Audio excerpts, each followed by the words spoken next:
Welcome to the Never Empty podcast by Empowered Trucking. I'm your host, Josh Keller, and today we're asking, what if there were no freight brokers?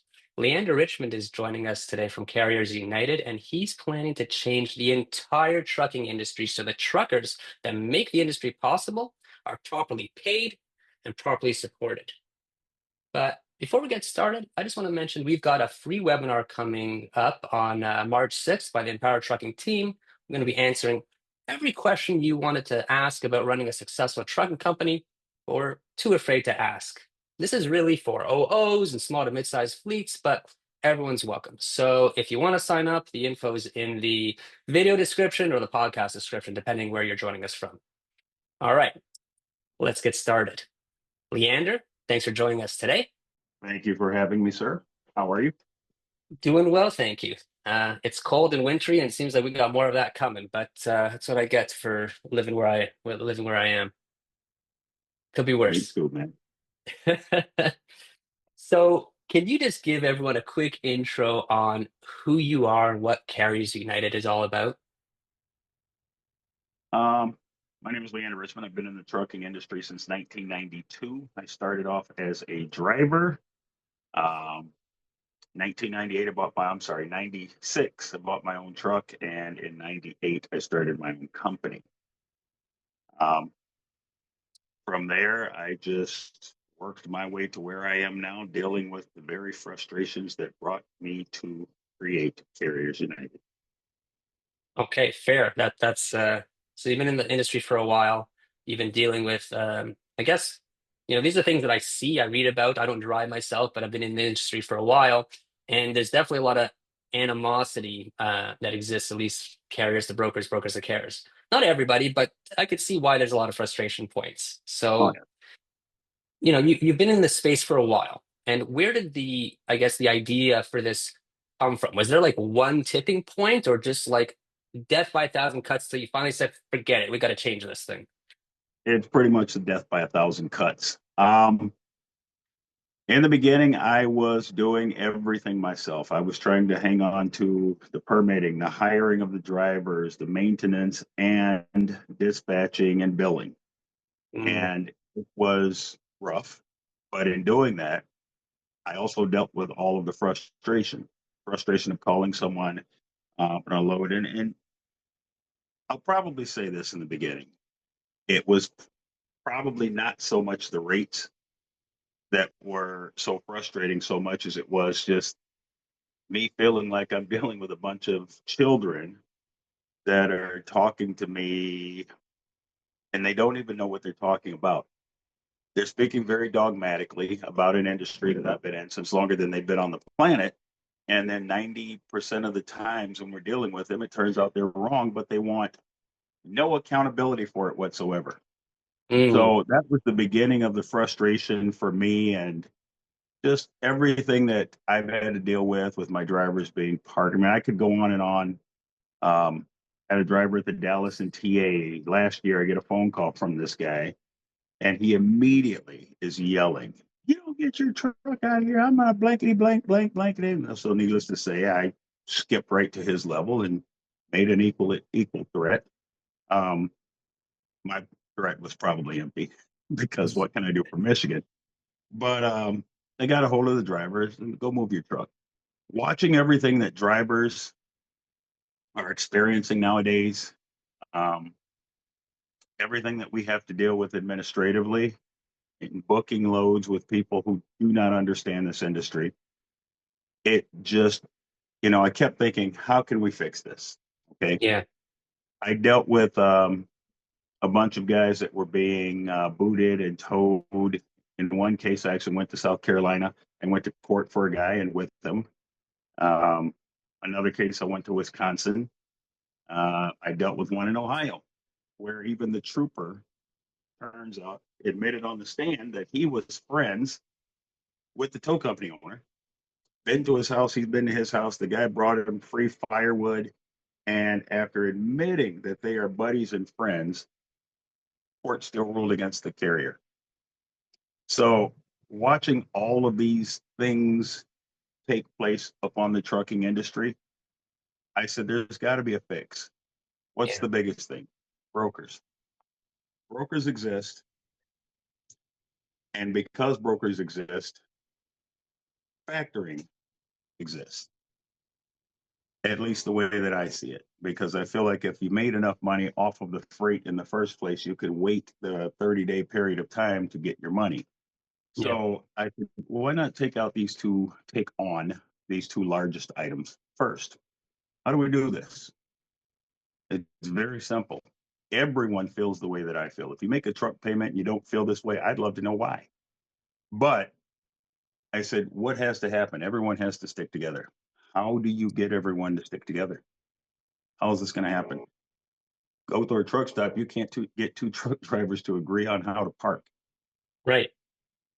So I said, well, the motivating factor here is getting the money back into the pockets of the carriers. Let's let that be it. So that's where the idea was first born. And it was actually first born about 3 years ago. And it's been developing now that once we're successful, we're going to pretty much clean up everything. And I mean the tow companies, the local.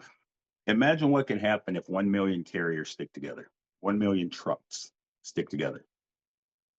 Huge, huge influence and power. There's no question. Mm-hmm. There's no Absolutely. question. Yeah. And for those that are less familiar with Carriers United, I mean, Leander has plans to really address all of these issues, as you probably just heard. But certainly, I guess, Carriers United enemy number one, if I could be so brazen, is sort of the brokers. And really, this desire to get the carriers working directly with the shippers. Removing this additional intermediary that certainly is compensated well, and like Leander and a lot of carriers would say, aren't really adding value. And so, we remove that additional step, and there's definitely more power and more money for the carriers that are doing this work. Mm-hmm. Absolutely, there is, and that's where the money's supposed to go. Yeah. No one says, "Hey, I've got to ship this machine." We do machinery. I'm sorry. I've got Okay. to ship this machine down to Florida, and can you make sure that only a portion of my money goes to the actual transportation? I need a small portion of it to go to a bunch of guys with a telephone. These Yeah. guys, these Wolf of Wall Street type guys, sitting on the bouncy balls with their little squeeze. And I actually witnessed that.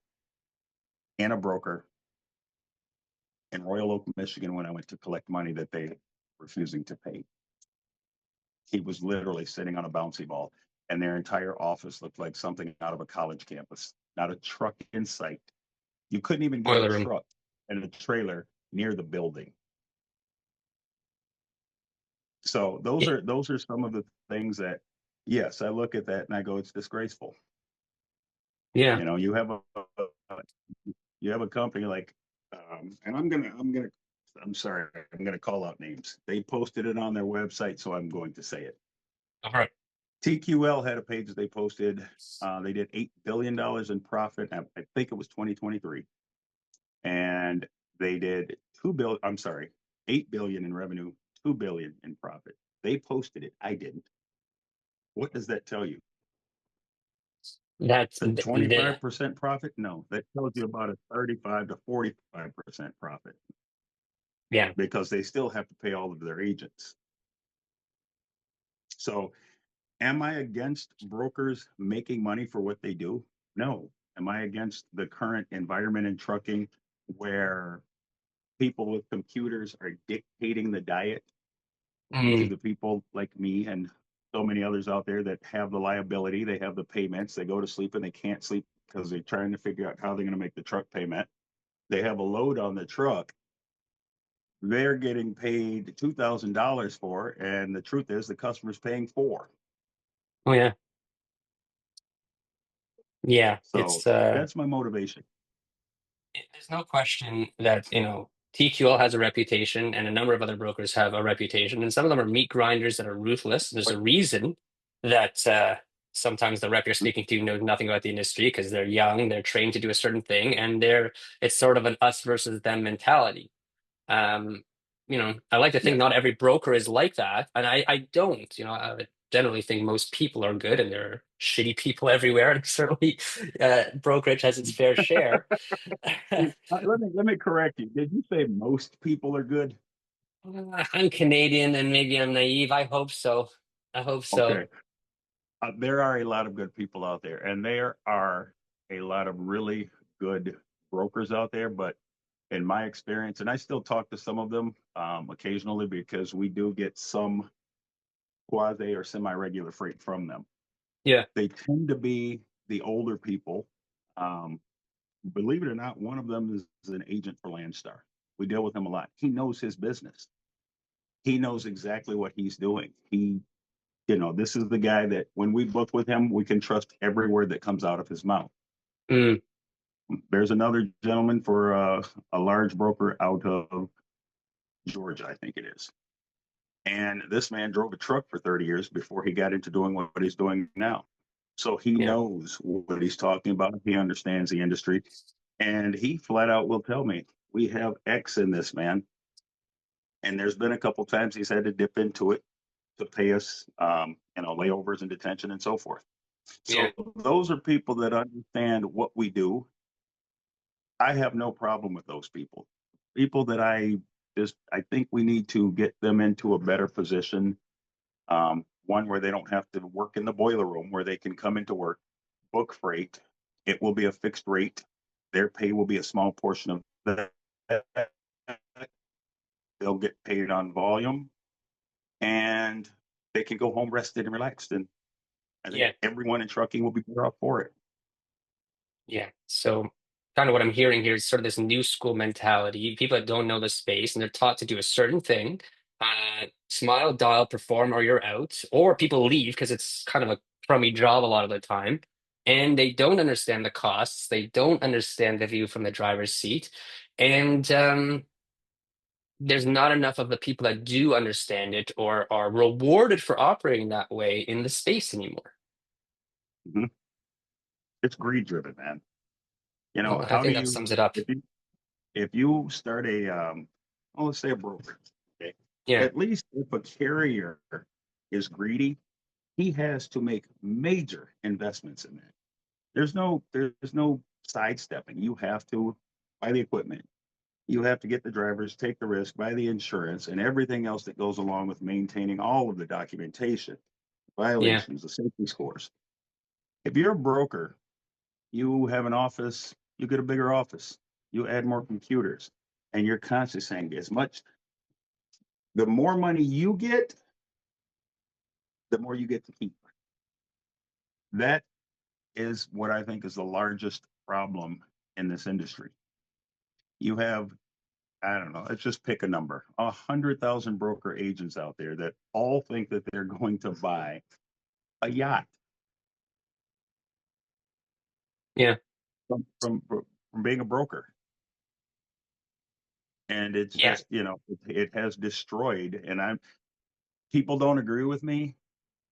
They don't think the industry has been destroyed. It has been destroyed. When even the truck stops have turned against trucking, truck stops used to be a sanctuary. Mm, I remember going to the only place we ever paid to park was in Ontario, California. And if you bought fuel, you could park there. No one harassed you. Now you can't, it's like every night you've got your own bedroom with you that you have to pay whatever your truck payment is to maintain and keep with you. Now you have to pay to park that somewhere. It's not yeah. even like a camp. At least when we go camping, we park somewhere and we pay and we plug it in and we've got all the amenities. Yeah. Truck stops too have turned their backs on the trucking industry with this paid parking. That's going to be another. That's actually item number three. Item number one: brokers. Once they're taken down a couple of notches, the factoring will fall to the wayside because I truly Mm, believe that once drivers make enough money, once carriers make enough money, they will not factor. Factoring is not something you do by choice. You do it out of yeah. necessity. Yeah, for So sure. after that, it's going to be parking. And again, almost every truck stop out there is exploiting this situation in the trucking industry. And the government is no help. It takes them look, they just took 5 years of discussing and arguing about the transparency. 5 years. To not make a We, decision except to yeah, move it down a year. And call me skeptical. I'm not sure that's gonna be the final answer January 2026. yeah, and it just, to me, things should not take that long. And the only way that the trucking industry is going to get what it needs is to take it. Yeah, Free parking, we may have to create enough of our own parking to make it not profitable for these other people. And then when no one's going there, maybe they'll go, whoa, whoa, whoa, get that thing out of here. Let these guys park. yeah, yeah. I mean, Again, speaking we to your could go point that on. it used to be So free, uh, this was so someone could come pay for gas there. This is so someone could come and use the service at the truck stop. And now we're sort of seeing this. If there's an option or an opportunity to extract money from something that we weren't extracting money from before, I'm a business owner, you're a business owner, like we all have to make money, yeah, but it's this nickel and diming, and man, it pisses you off if something was free and now all of a sudden you have the luxury of being able to pay for it. I could yeah, see why truckers yeah, have got exactly. two fingers ready for that, you know? And again, this is, like I said, man. What did Pilot just sell for? One of them just sold. Warren Buffett bought it. He wouldn't have bought it if it wasn't profitable. No, it So if seems the to know what truck he's stops doing. are already profitable, this is just more. I'll call it stealing. Yeah.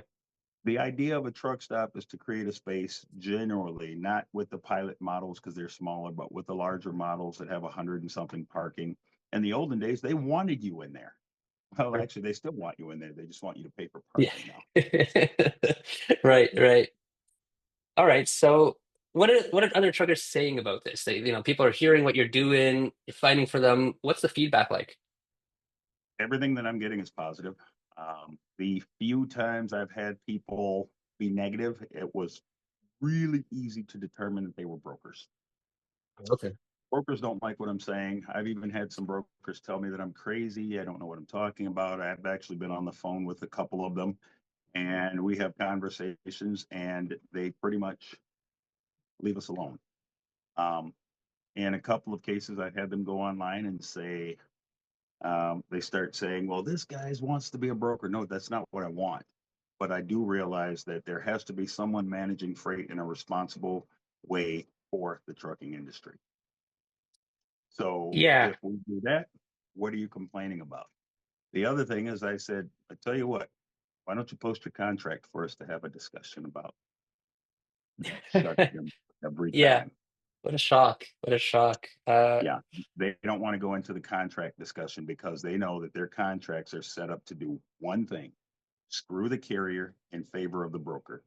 And in some cases, a lot of contracts that I've read screw the carrier in favor of the customer in ways that aren't even necessary for the broker to provide. like what? For just for example. Oh, they want you to waive all rights and liabilities to any Mm. claim whatsoever. And if there is a claim, well, my favorite one lately is, and this one doesn't benefit the customer, but well, I'll get to that first.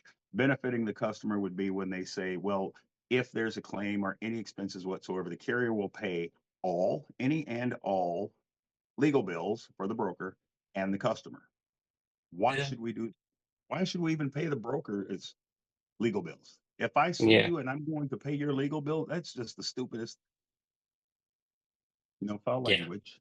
It's not. It's just dumb. Additionally, some of the things that I've seen that are just unreasonable in these things, off the top of my head, there's the waivers of liability. There's transparency, 371.3. Yeah. No one wants that. Oh, let me rephrase that. Well, Brokers don't want it. one side of the Brokers don't industry's want it. favor is in favor. Well, I'm going to tell you, in my opinion, I haven't studied the TIA, but what is the TIA? The transportation intermediaries, whatever. This is the broker agency.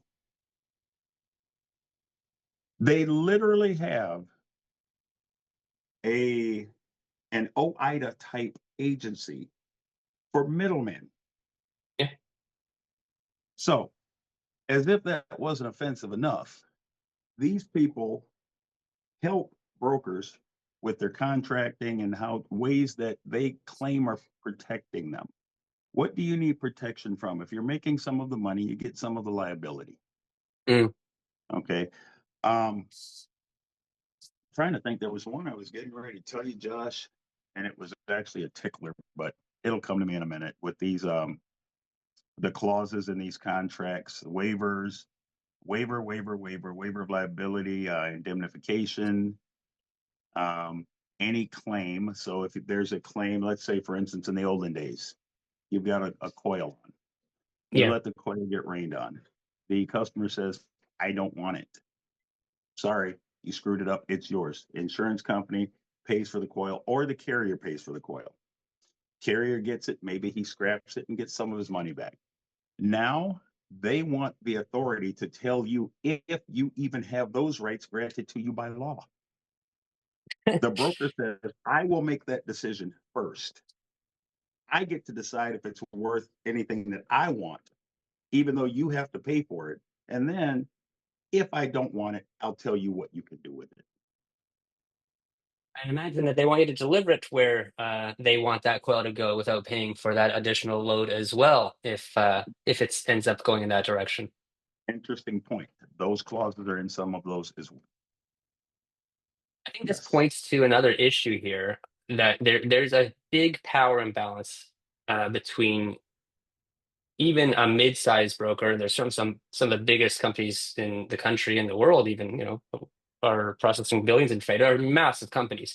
When you're dealing with that as an OO or a small fleet, without more protection around the contracts, I mean, look, we're adults, we have to read and understand what we're signing here, but there's a big power imbalance. And we're talking about all these clauses that are designed to take advantage of the trucker, especially in today's market where the rates are low, the screws are being put to people, you got to make your payments, and it's sort of take it or leave it as long as it's a shipper broker market.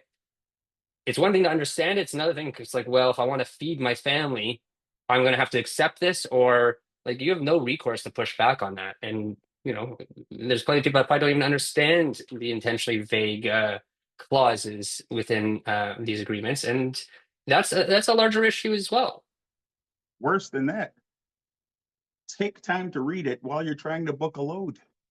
Yeah, I'm supposed to read sometimes 15 pages yeah, before you'll I lose the commit to load. a load. Yeah, if you're on the spot market, like the good loads are gone, and good loads, quote unquote. There's a lot that goes into what's good these days, but it's a game of speed, seconds and minutes. If it's not, if you don't take it, it's gonna get scooped. You know what a good load is, Josh? A profit. A Sure. profitable Yeah. load is a good load. Yeah. It's just that simple. And um, that's just the way I see it. And every mile, there are terms that I have grown to absolutely. I got an email today, actually from a direct shipper, and unfortunately, it's there. It literally states that company's logistics company, and they must have used the word backhaul about 4 times in the email. And I went, Jesus, I would really rather educate this person than make myself available to them. But Yeah. be honest, I've got a responsibility. So I typed an email to send it. But my point about the term backhaul, what is their purpose for using the term backhaul?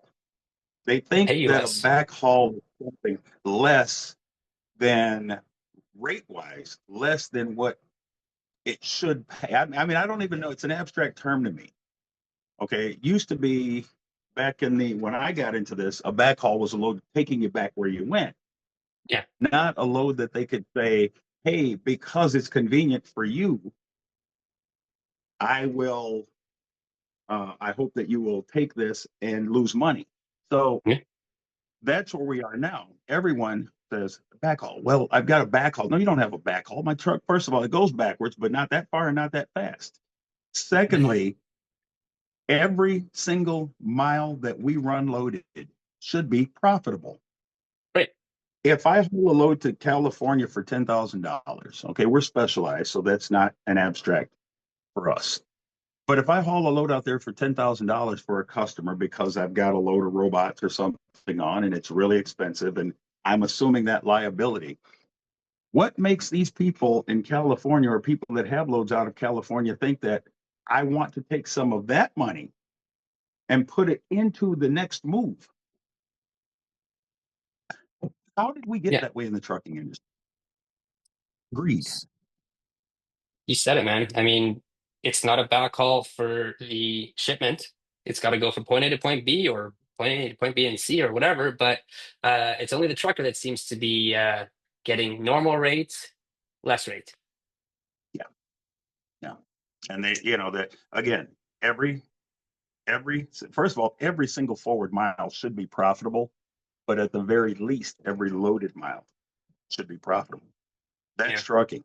This backhaul ideology, thought process that they have, I hate it.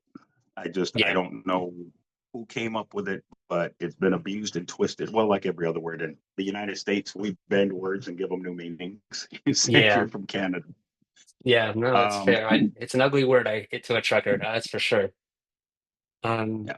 all right, let me ask you something else because, like you mentioned this earlier, there's a million truckers or millions of truckers, if we box truck and otherwise, but they're not unionized. There's no formal organization. I mean, there's WIDA and a few other groups that are advocating or more or less involved, but it's not organized like the longshoremen or another or the auto workers or whatever. And I think on your site you said you're Mhm. not looking to unionize, but how do you get Correct. enough truckers?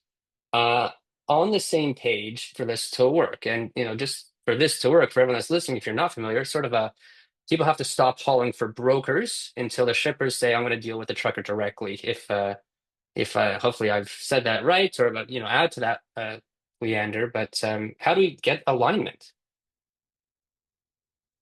That's kind of the way we're saying it. There's always going to be brokers. Okay, Okay. I'm not going to lie. Yeah. But if we can get rid of 99% of them, the world will be better off. So how do we get everyone there? They just Yeah. simply need to look at what we're doing. I can't imagine, like I said earlier, I can't imagine there's a single actual carrier out there. When I say carrier, I mean owner operator, small fleet owner, even the people that own, 10,000 trucks. I can't imagine that they would rather get filler loads for their trucks from brokers than to get it from someone that says, you know what, we're only going to keep this set amount, and here's the proof of it. And if you take that proof and you're able to service that customer and you go to that customer and get that customer good, Yeah. we're okay with it because the care, as long as you can service that's what this is. This is a service industry. And as long as you can service the customer, we won't care. Yeah. We're not going to pigeonhole you like brokers do and try and lock you down with secrecy and threats of lawsuit. And I know there have been some carriers sued for back solicitation. Back Yeah. solicitation to me just means sales. Yeah. Yeah. No, for sure. I get that.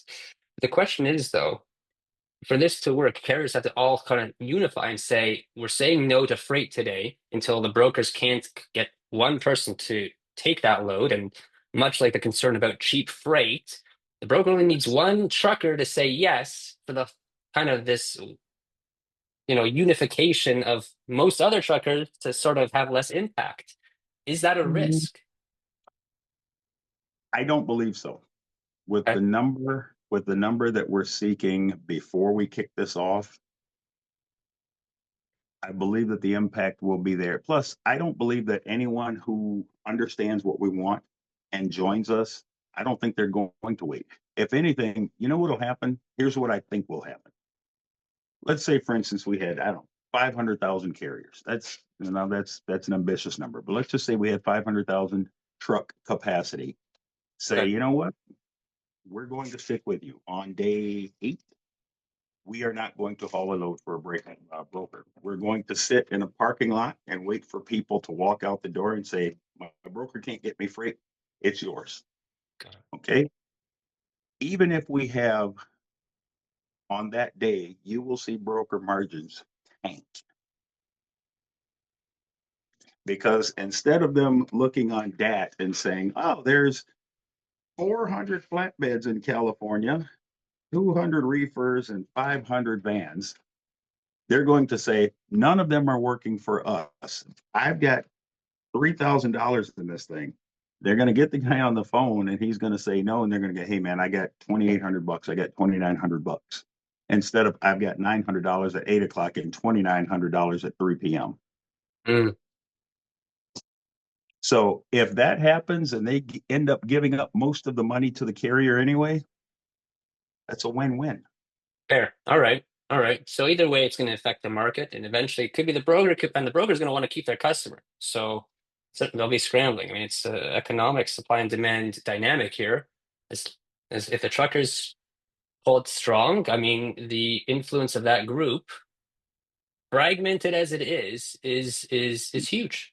It's huge. Absolutely. The country would grind to a halt if everyone was holding strong and said, "This is what's going to change." No, no, no. We don't want that. No, just that they it could it could This that is why. This is why I said I came up with the idea, and that portion of the idea only came to light when I was talking, or came to life when I was talking to another carrier sometime back in October, okay. and we were talking about the what ifs, and that's when I said, well, we certainly don't want to disrupt the country. That's bad. We Yeah. support the country, and we want to continue to support the country, but we'd like the country to support us as well. That's all. Mm, that's fair. So yeah, Okay. shutting down the country, and I've had drivers say that on TikTok. Yeah, let's shut the country down. No, man, that's very bad. We can't Yeah. do that. Yeah. It's just about altering the paradigm of who's working within the existing framework so that truckers are paid what they're due and treated like human beings. Absolutely. I'm going to stick with part one of that first. Good luck on getting people to treat truck drivers like human beings. That's going to come when we do it ourselves. Okay. Well, a man can dream. Yeah, no, no, no. It will happen, but we will have to create our own Yeah, utopias. You've absolutely. read through it. You see that there's a lot of things that we want to do. I have no Yeah. desire to be Elon Musk. First of all, I'm not as smart as him, but it'd be nice to have his money and dump his money into doing the things that I want to do for the trucking industry. Open a lot of doors. It opened a lot of doors, but no one's knocking on my door dropping that bag of money off. So I think there's a reason you're creating the change you want to see in the space. Yes, So what are the biggest challenges right now, based on where things are, where you want to go? What are you dealing with? getting the word out, Mm, okay. and that takes money. I don't see resistance from the trucking industry for this. I Mm, only see resistance from the brokers and their people. And yeah. I don't see a lot of support from. I had a conversation with one of the trucking association agencies for one of the states. This guy listened to me for about 3 seconds because I was going to try and reach out to them and say, if you guys are really in support of the trucking industry, you'll consider this. The Yeah. guy shut me down immediately and he goes, oh, that's a antitrust. I said, it's not an antitrust. It's nothing like an antitrust. He goes, well, we wouldn't want to have anything to do with it. And he shut me down. And I said, wow. So even the so-called trucking association agencies are afraid to do what's hard for carriers, but they don't mind taking their money. I shouldn't say all of them. That was one. I haven't spoken to Yeah. all. So Complacency is one of the best things for maintaining the status quo. yeah, yeah. While drivers suffer every night, getting ripped off still in Charlotte and other places. I think the most recent one that I saw out of Charlotte was $2,100 for parking at a Walmart. Sure, you shouldn't park there. Private property.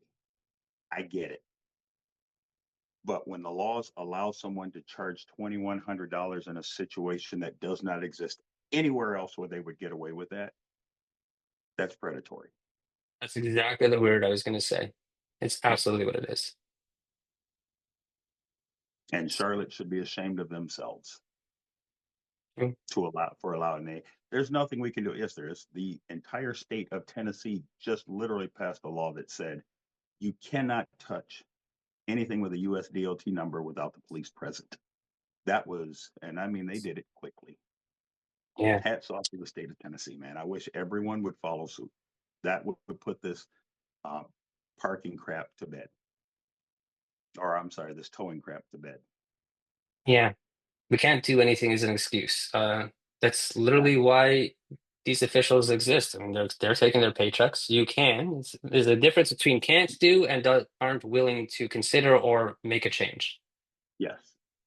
And then me being the conspiracy theorist that I am, it always makes me wonder who's paying these people? Who Yeah. is not, what politician in the state of South Carolina, I'm sorry, in the state of North Carolina and in the city of Charlotte or representatives thereof or anything else, what person there is okay with hearing about someone parking a truck and being hit up for 20, I'm sorry, two, three, four, and in some cases a few years back, $12,000. And this brings up something else. If they really cared, short of doing what the state of Tennessee did, just say that if you are going to run a parking lot, which essentially is what these all of these truck stops have become, Mm, and if Walmart wants to have trucks towed, then they will be towed under the towing regulation and they can only charge X. If they want to charge people who are parked there, just pass a law that says you have to come in and apply for a permit to charge for parking in your parking lot. hmm. That's the beginning of what could be refined to hone the or rein these guys in for some of these cities that claim that it's a state problem. Or I've heard every excuse. I won't bore you with all of it, but I've made a lot of phone calls over the last 15 years. I've argued with a lot of people. um, Sometimes I make progress. I'm sure a lot of truckers appreciate you doing it because it's egregious, and I mean, most people don't have the resources to fight back or the time to fight back, and I mean those fines are obscene. It's crazy. Yeah. I don't even know if you call it a fine, dude. I'm going to call it extortion. Yeah, A yeah, fine is yeah. usually something defined in law. I mean, That's fair. It is. It so, is. There's predatory towing, and that's predatory ticketing. I mean, they're holding something of value, and what else are you going to do? You want your truck? You want to be able to drive? You want to make your money and have a livelihood? You pay, or it's like The Sopranos. worse, $2,100, and you better pay us within an hour. Otherwise, that tow truck that's sitting over there, he's going to tow you back to our yard. And once we get back there, it's going to be $5,000. It's And the truck unbelievable. is standing there waiting. So you've got this entire intimidation, forced pay now and get off the property going on. And now they're forcing everyone. Now, mind you, again, I know there's people out there going, but they're parked illegally. Technically, they're not illegally parked. They're parked on private property. Mm, Okay. They're parked on private property that's open for parking to the public, albeit they have signs that say no truck parking. But the situation is what it is. So if you're going to charge for parking, just charge for parking and do it properly and fairly, or just run people off of the property. But to allow someone to come in and, these guys that say, well, we are parking management authority. yeah, You're a crook. Almost every basically. one of them down into Georgia. I couldn't be a politician because I'd put an end to this in 2 seconds flat. I've got about 15 different ideas. Yeah. So Well, I'm not the smartest guy in the room. They can do it too. yeah. They can. There's a reason that it's not happening. But let's say like the phase one goes according to plan. There's Mhm. no more brokers, or a lot of brokers are either re-educated and operate more ethically, and some of them are kind of pushed out of the industry. Is there a risk that those people just go work for shippers now and sort of pull some of the same tricks that they've been doing with truckers up to date? No, they'll be working for us. Can you elaborate on that? Let's just say, okay, think about this. let's say, imagine what they do now. They get on the phone. Hello, so and so. Yeah, I got a load up here. Hang on 1 second. Hang on, I got this guy up here. Well, this guy's at 2,500. This guy's at 24, but he's got the right trailer. He doesn't. It's a grind, a stressful grind. So imagine that whole concept is done away with. Imagine we're successful and overnight. Now, let's just say we have 100,000 trucks that commit to this. We take 100,000 trucks out. If we get 50,000 loads in our system in 1 day, who do you think is going to process them? You're going to need personnel and tech. And we're going to need people that know something about trucking or about Mm, brokering. So the actual broker agents out there, they'll still have an option. And we're modeling it somewhere between $1,500 to $2,000 a $1,500 to $2,000 a week, which is probably more than some of them are making. mhm. And they will be able to do that without all of the haggling and the negotiation and the praying and the swearing and everything else that goes along with it. Because the way that we have our TMS set up, for the most part, there will be people filtering that by the time it gets to the broker. So the rate is going to be entire full rate is going to be posted. There won't be any Mm, haggling. When the truck calls, he's going to say, I'll take that. Because if he calls and says, hey, can you get, I'm going to say, that's the rate. Leave it out there long enough. If no one responds to it, the shipper will raise that rate if they want a truck to haul it. And there's yeah, no, the goal is not to gouge shippers. I truly believe that the shippers will be able to pay what they're paying now, and they will have carriers happy to haul their freight. yeah, no, absolutely. There's the money is being spent. It's just as you Mhm. certainly have stated, it's a large portion is being siphoned off by intermediaries. Josh, can I tell you what happened last Friday? Please do. I got a phone call, and my wife and I were heading somewhere. Call comes in. Hey, how you doing? I need a step deck Conestoga. Was it Wisconsin going to Louisiana? I think it was. Or I'm sorry, yeah, Louisiana. And they started telling me some stuff. He said, and we're at, can't remember what the rate was, $3,200. I said, dude, you might as well hang up. Before we even begin this conversation, you need to be somewhere around 450 a mile. He didn't flinch. We ran the numbers of the miles. The miles were off a little bit. It ended up coming up to $5 a mile that we needed. I got my broker or my dispatcher on the phone, and he set the number. And the guy said, whoa, hang on, let me talk to my customer. Okay, they said we're good. He came up like $3,500 in a matter of minutes. The used car salesman approach. Oh, I don't know if I can do that. I'll go ask my manager. And we know how much people love used car salesmen. It's a very similar approach to dealing with the person on the other side of the table. Yes, yes. So So you mentioned something earlier actually, because we're there's a comment online that has been sticking in my head, and you kind of raised it that people have sort of said you're just trying to be another broker, and I believe if you're going to be processing freight, you might need that broker authority, but that doesn't seem that's not what you're after. But what do you say to like these skeptics out there that are kind of saying these things online that's it can't be trusted or he's just trying to be another broker or it'll never work, like what's the response? I'll let him and tell him to read my plan. Hmm. It just read the website. I'm not hiding anything about our Yeah, plan. We have broker authority. We yeah, have to have a mechanism to process some of the freight. Ideally, people will have the freight, directly, but it's never going to happen. Probably even at 50%, because let's be honest. I've got 15 trucks. Even I yeah, would have a hard time servicing someone shipping 3 loads a day. So there will always be a need for some sort of a mechanism or middleman. I hate to use that word, but some sort of a middleman, but we can certainly do it with some dignity and in a manner that protects the trucking industry.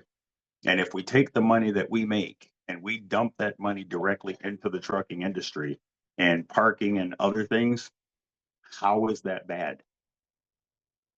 It's not, and it's not bad from my perspective. I think it's the people that are benefiting and buying yachts from the status quo that are, simultaneously saying you're not a threat. He doesn't know what he's talking about, but also don't listen to him.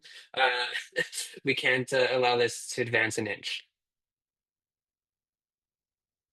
So you've spoken Carriers about aren't the doing that. That's why I'm not worried about it. well, there you go. And I think you're obviously determined to make the change that you want to bring to the industry, and I imagine that's got a number of people nervous, which is a good thing. You know, people deserve to earn from the work that they're creating here. You're not trying to get the truckers to be driving gold-plated trucks, simply paid for the work that they're doing without it being a bloody grind every single time they're I speaking lost you, solo. Josh. Oh, we're back for now. So I guess I was just saying like this is just part one of the plan, changing I guess the way the broker shipper carrier dynamic. But Carriers United has multiple stages, and you've spoken, kind of eliminating factoring or taking some of the predatory nature out of that, fixing the truck parking program. What else? If everything goes perfectly, Carriers United is going to change the industry on what are the just the Cole's notes of the different ideas here. How could I summarize that? Imagine this is the way I view the trucking industry today. You've got these people touching the trucking industry, the brokers. Every single one of them wants to be $1 billion company. All of their agents want to be millionaires. You go into a truck stop. Now you've got maintenance going on in there. And you get, and I argue these all the time. You've got a $150 an hour, $200 an hour bill, but on top of that $200 an hour, they're charging a shop fee, and then they're charging one guy. They had a tool fee on there, and I called him up and I said, "Have you lost your mind?" And he goes, "Well, I don't understand." I said, "What the hell?" I'm sorry. I said, "What is a tool fee?" Well, we Yeah. charge that because everyone here has to buy their own tools. I go, how is that our problem? You can't work on the, this is what you need to do your job. So, they're layering expenses there. They want to be rich. And then you have every time you get a tow, the road service people, I'm not mad at them. Their rates are fair when you're dealing with the truck stops.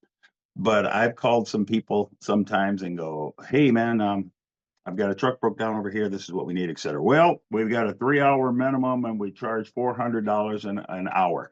So you have a $1,200 call out fee. Nope, our call out fee is only $100. No, you've got a $1,200 call out fee. So my whole plan, the whole plan is to take all of these aspects of the industry, provide them to the industry where there's only one true profit center, and that's Carriers Mm, United, who will take its money and put it back into the trucking industry. So if we can create parking that is self-sustained, and I've got a few ideas of how to do that, if we can create parking that's self-sustained and it's free to drivers, and we can create maintenance facilities that don't need to get mega rich. Instead, they just need to provide a good service, maintain enough insurance and money to cover, you know, the one-offs, and then we can have provide towing from all of these facilities mm, all over the country. And when a truck breaks down, we go pick them up, and we're only charging them cost plus 1 or 2%. If we can put all of that money back into the pockets of the carriers and use our money to service the drivers, guess what? My trucking company will be mega profitable.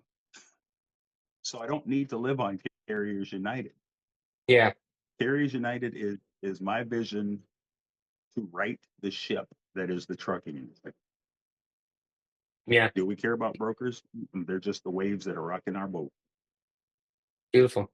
Yeah, it's sort of a holistic view at all the different touch points a trucker has to face. And right now, each one of those people is independently looking at the 18 wheeler as a piggy bank for them.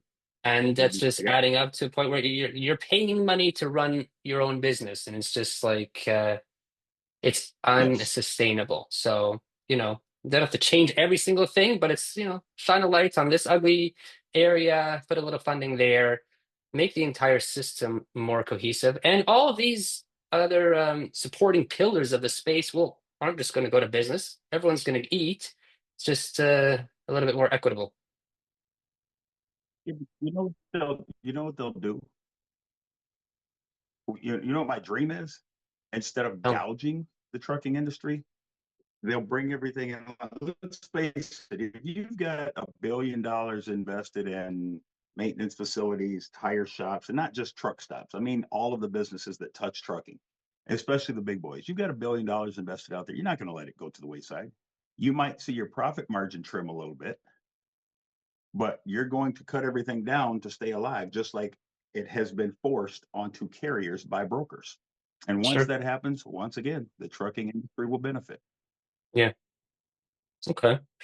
So if people want to help, trucker, non-trucker, anyone else that's hearing this or coming across what you're putting out there on social media and elsewhere, what can they do? What would you like them to do? Help us get the word out.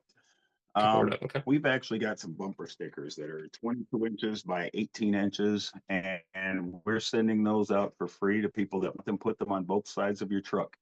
There's no better billboard for trucking than all of the trucks passing the trucks every day. Beautiful. Okay. And we're gonna So include if your if contact we can get info. people to put those up, Yeah. okay, Let absolutely. me, we'll include your contact info, added in editing after we talk. So tell me how you want people to reach you. And if they want to get one of those bumper stickers or something else, we're going to include all that information in the video and in the podcast description. So you let me know how people can get these, and we will make sure that anyone listening knows how to reach out. Absolutely. Shoot an email to Leander at oodcco.net. Stands for Owner Operator Direct Carrier Company, which is the parent. Got it. Okay. So Well, shoot me an email, say, send me, let's call them cab plaques because they're pretty big for bumper stickers. And these things are pretty big. okay. But I All want right. Well, people to be hey, able to read them as they're passing another truck. So well, that makes sense. That makes sense. Get it on there. I think it's better than the "How's my driving" signs. Um, yeah, yeah. What else? What else do you want truckers to know that I didn't ask about? Um, gosh, I don't know, man. I just want them to know that there can be a brighter day. We can Beautiful. take our industry back for us. And we can do it guilt free because this is the trucking industry. Yeah. It was, if anybody bothers to read the laws, like I've been saying about this 371.3, there isn't a single law that was put on the books to protect brokers because brokers are not supposed to be a part of the trucking industry. Mhm. There are laws that are in there defining what brokerage is, okay, but all of the double brokers are violating that. That's another thing our government could do pretty quickly is come in and say, if you're double brokering, you're not brokering because that's the other. That's not a function of brokering. Brokering is taking a load from this person, finding a carrier to haul it to this person. Everything else is not brokering. And just that alone makes double brokering illegal in my mind. Yeah, it's So if the parasitic. federal government could do something, yeah, they could simply, if they stopped the double brokering, I guarantee you brokers would love me because they don't want double brokering. So No, I just want carriers to know that we are here. We have been fighting. I have been fighting for a long time. I just drafted something a couple of weeks ago for a guy that called me up. Matter of fact, I got a phone call from someone else at another magazine because he had a carrier that was having an issue with a broker that didn't want to pay him. He said, "Do you have any suggestions?" I said, "Come on, man. We've been talking to each other for 10 years." So I rattled off like six things really fast. And he went, "Oh, yeah." And he said, "I'll let you know what happens with it." So I am out here fighting. I am available. I do have a company to run, so I am very busy, but I still will take 5 or 10 minutes if I have to help someone out. Watch my that's great. videos half the time. You'll learn how to fight. So I'm here fighting for you. I hope that you are willing to fight for yourself. If you are, join us because that's what the fight is. Beautiful. Beautiful. I love it. I think those are positive words. I think you're going to bring change to the industry, and the more truckers that sign up and fight for what they deserve, the better the industry will be, and the more balanced it will be. It doesn't have to be swinging back between carrier market where everyone's like, all right, $10 a mile, I'm going to screw you for the last five Yeah, years, and that's then not going to back happen. the other way, and they're just grinding like just some cohesiveness. People just want to eat, live their lives, be able to retire at some point, and have some downtime with family and friends, like And they got to equilibrium and understand less this. stress. We cannot run the shippers out of business. Yep. Shippers are more important than brokers. Without So yeah, question. you have to be fair about it. Make your Yeah, profit and call it a day. So beautiful. Okay. Well, it's been awesome talking to you, Leander. I really appreciate you making the time. I wish you success. I can't wait to see the changes you're making for the industry. Truckers, if you like what Leander's putting down there, get in touch with him. We'll include his contact info and Carriers United. That's what it's all about. thank you very much, Thank you, Josh. sir. Have a Have a great good one. day.